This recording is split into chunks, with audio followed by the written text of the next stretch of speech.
Hello everybody, welcome back to my channel where stories and other random things take center stage.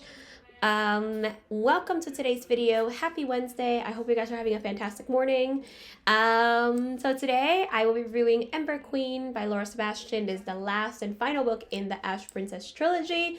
So without further ado, let's begin because this is the second. I got interrupted the first time I was filming this and I forgot everything else I said. So here we go. The thrilling conclusion to an epic fantasy about a throne cruelly stolen and a girl who must fight to take it back for her people. Princess Theodosia was a prisoner in her own country for a decade.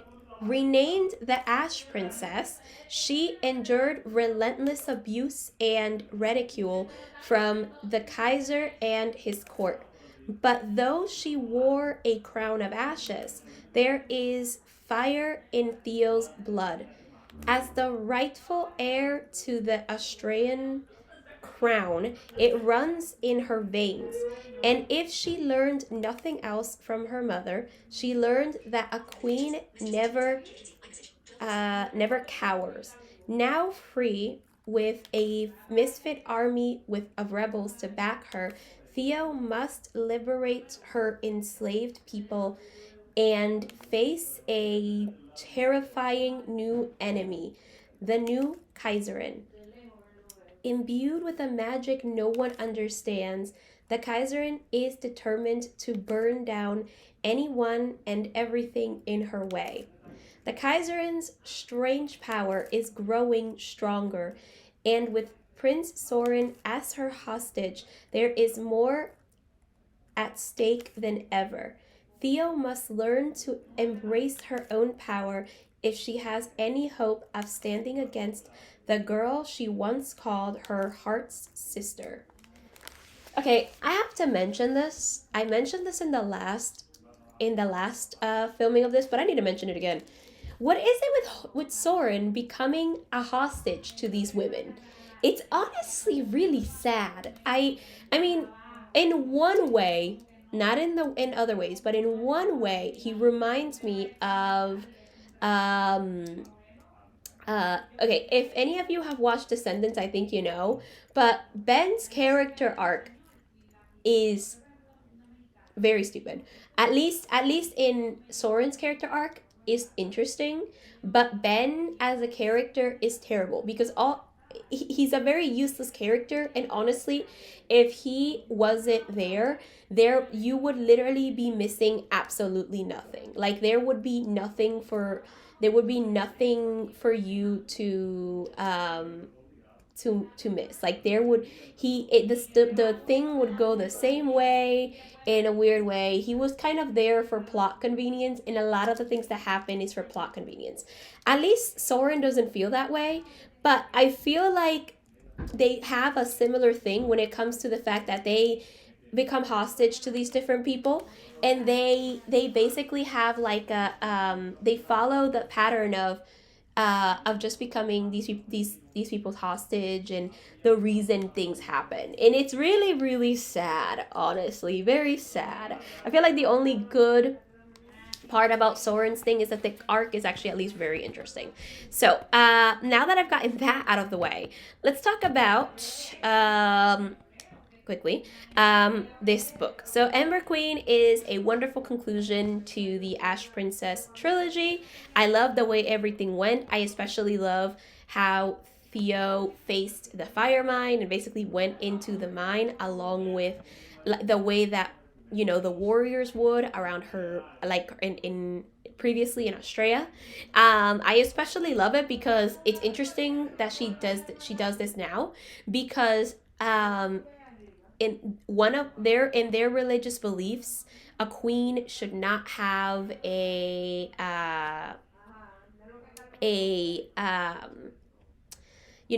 should not be warriors. You either have to be a queen or a warrior. You can't be both, and you can't have one of the gems.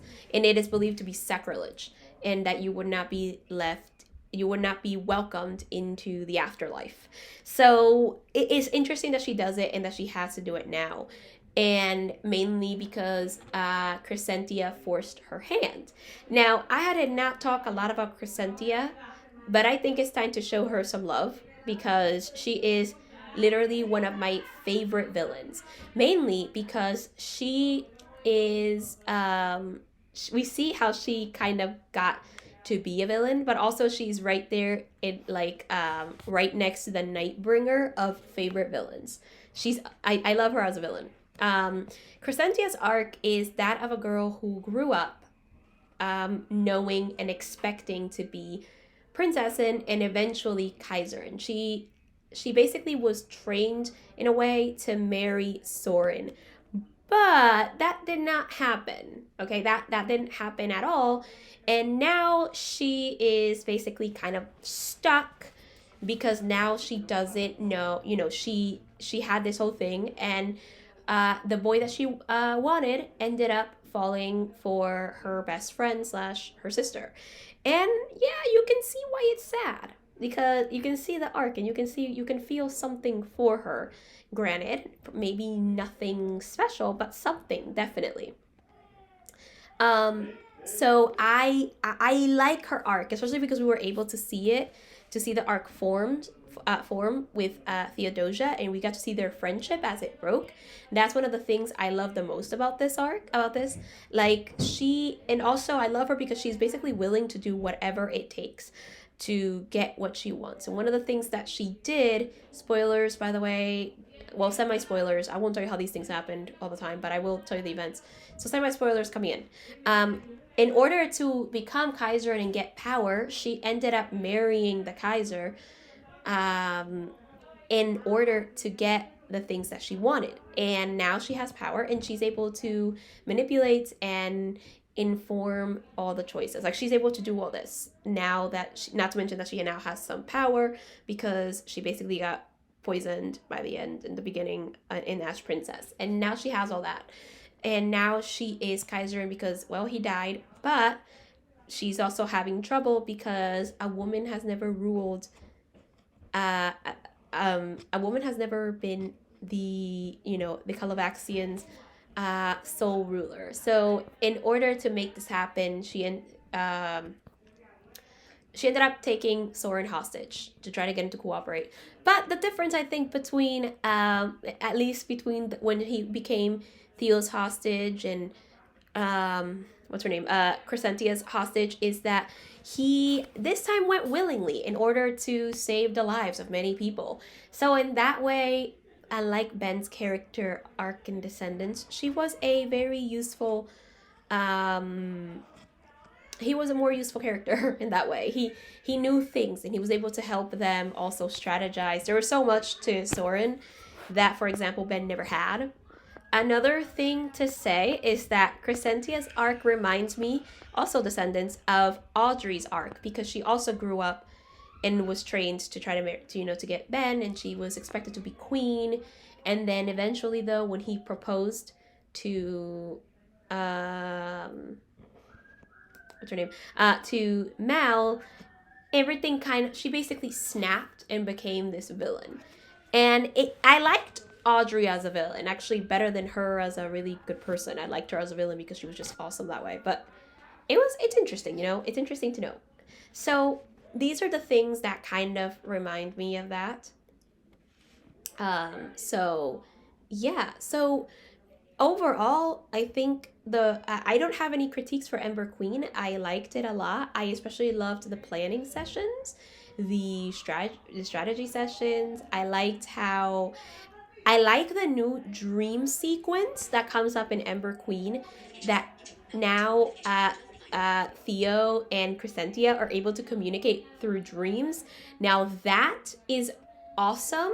I find that to be amazing, and I really enjoyed how that went, how that became. So yeah, so props to that because I loved it a lot, and I think it was great. It was wonderful. I think that it was amazing in that regard. I had a lot of fun seeing the dream sequences, the things that could happen, and how things eventually kind of got a little bit worse because well, of course they would have. You know what I mean? It would have gone that way. And I think it's great that now that that's a thing, you know, that the dream sequences were a thing. It was cool. I think that the ending to Crescentia's arc was actually really good. I found it to be interesting, and I liked the epilogue by the end as well. Honestly, I liked all of their arcs the way they ended.